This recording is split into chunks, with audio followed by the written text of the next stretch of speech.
What's going on, guys? Coming back to you guys again with another video.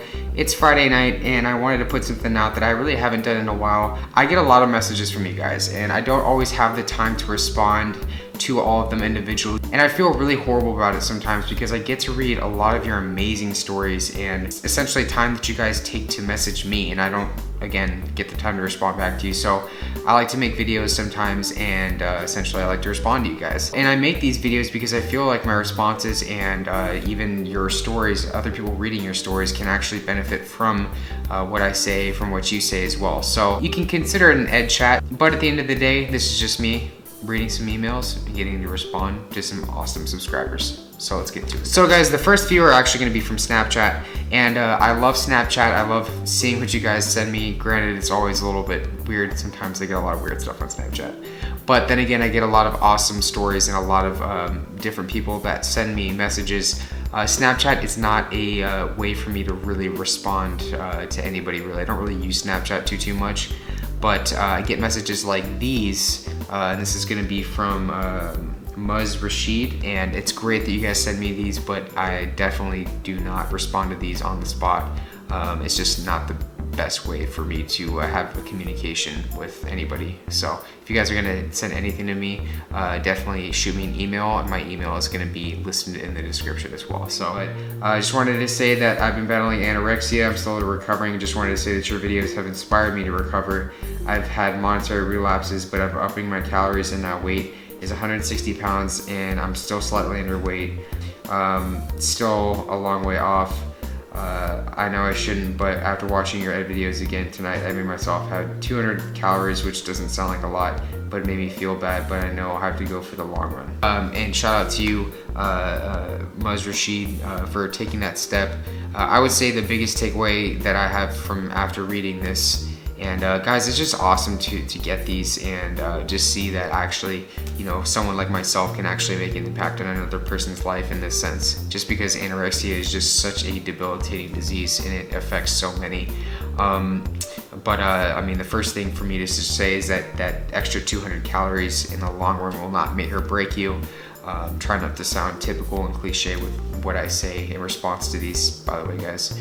Yeah, I mean, it's just really, you know, it's really thinking about long term and eventually weaning yourself off of calorie counting and all of that. That's the main goal. We focus so much, for those of you that are watching this right now are in active recovery, we focus on so much about the physical side to it instead of focusing on the mental side of it. For me, myself, when I was a teenager going through the Maudsley method, I gained massive amounts of weight back and was focused on just simply eating to gain weight as opposed to curing the mental disease that comes with anorexia. I mean, that's essentially, in my opinion, depending on how malnourished you are, that's the most important part. Alrighty, and the next one's gonna be from Zachary Sabert, who says, battling anorexia now.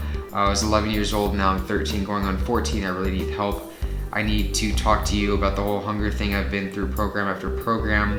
I'm in recovery right now, and I'm going back to inpatient for the 4th time, but I have the biggest meal plan in the hospital. So I really get disturbed when I read these too, because they're not even, I mean, they're teenagers, but it's still like they're really essentially just kids. If you're 13, 14, 12 years old, I mean, it's just, the main red flags that flash in my head are your hormones at this level. Malnourishment at that age is, mine started at 14 and even at 15. Those years are crucial for your life. That's when you're developing the most. Granted, you're still developing even into your early 20s, but that's your prime areas for growth right there at that early age. So when I read stuff like that, that really just sends a lot of red flags to me. If anything, if there's one thing that I would say to you, Zachary, is that is a crucial stage of your life. You do not want to be limiting yourself for the rest of your life.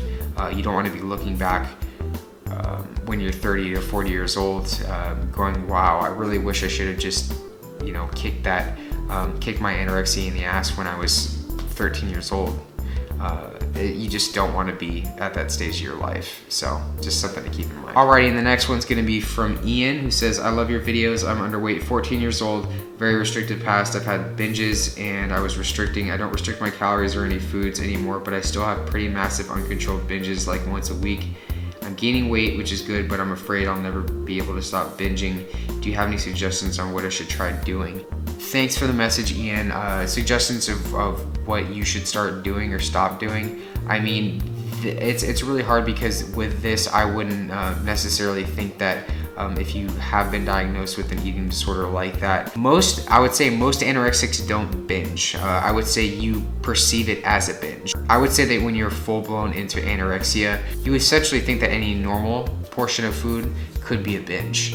That's where I think that anorexics really just need to work with a nutritionist or a therapist, or actually both really, to get on some sort of regimented meal plan so you really perceive what normal actually looks like. Next one's gonna be from Jamie. She says, suffered with a horrible disease that binds us since the 1990s. I've had severe osteoporosis, taking away running, the only hobby I've ever had, the one hobby I've ever had. How did you get energy to not only come back into the athletic activity, but to be competitive level?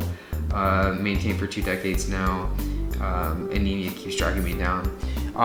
It's really just realizing that, I mean, I don't want to say that I woke up one day and realized that, wow, I mean, calories are fuel, calories are energy, and wow, I'm just able to miraculously eat more and not have to worry about an eating disorder anymore. But for me in particular, I was a huge carbophobe for a long time, and carbophobia is a huge thing among people now. And it's pretty much always has been, just because society's just demonized carbs to be the enemies in our world, but in our diets really, I should say. But carbs are huge. Carbs are what made my performance skyrocket. So I'm not going to say that they're going to cure your anemia, but I had anemia for a long time. I would say the main times of my eating disorder and battling anorexia, for a few years I had anemia. But until I started consciously eating more and consciously waking myself up, did I realize that, like, wow, there's really no sense in limiting my performance anymore by restricting my carbohydrates. And that's just the performance aspect to it too. You need to realize that your body thrives off glucose, it thrives off carbohydrates. That's how your mind and your body runs, essentially. So just something to keep in consideration. Alright, and the next one's going to be from Matt, who says, Erik, love the videos. All the eating challenges you do are awesome. You're an inspiration. Struggled with bulimia, anorexia for the past 4 years. Again, diseases have cost me my love of running because I've suffered 6 consecutive tibial stress fractures. You battle anorexia. I thought you might be able to help. So here it goes. Have you ever had issues with breaks in bones because of your anorexia or low bone density? The main thing with this is just making sure that you're getting in the right amount of calories, and also making sure that you're getting in enough calcium. There's a lot that goes into it, but I would just say that keeping those main 2 things as the main focus for your recovery is going to be beneficial for you right now. Alrighty, and the next one's going to be coming from Christopher. It says, messaged you a couple months ago when I was first getting into the recovery process. Used to restrict my food and calorie intake a lot after getting into fitness and lifting. I've been having urges now to eat. I've binged several times at this point. Despite not having forbidden foods anymore, I just really wanted to ask. Any input you could give would be greatly appreciated. Thanks, and I love your videos. That's again going back to the earlier thing with making sure that you're seeing these so-called binges as actual, I mean, if they are actual binges, which 9 times out of 10 as an anorexic, they're not. They're just simply periods of overeating. I've mentioned this also too in past ed chats, is that there's a strong difference between actually just overeating and binge eating. You guys have to really think of it in that sense. And also, after these things happen, how do you feel? I always say that you should, write it down. Write down your emotions, write down your feelings, and also think about too, again, something I've also covered a lot, is what led you into them in the first place. Usually it's restriction, it's prolonged periods of under eating, and that's a huge aspect to it. So you really have to take those periods of time and look at them. That's just this look in depth at what caused them, how you felt afterwards, and making sure that you do as much as you can to not go into them again. Because I don't care if you're an anorexic, bulimic, anybody, just anybody in general. If you're overeating on a consistent basis, it's not healthy in the long run at all.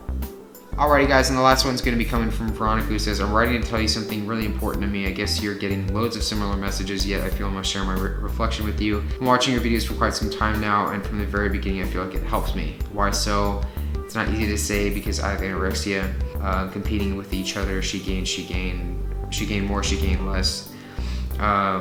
When I came through your videos, I realized you don't give a single fuck about what others do. You have your own goals and how you achieve them step by step. I started eating real food, no fat-free shit.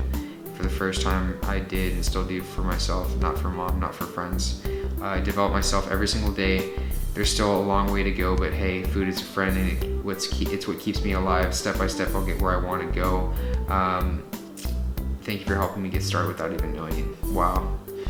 That was the first time that I've actually read that message, and huge shout out to you, Veronica. I mean, I can't even tell you guys, like, that really hits hard to me.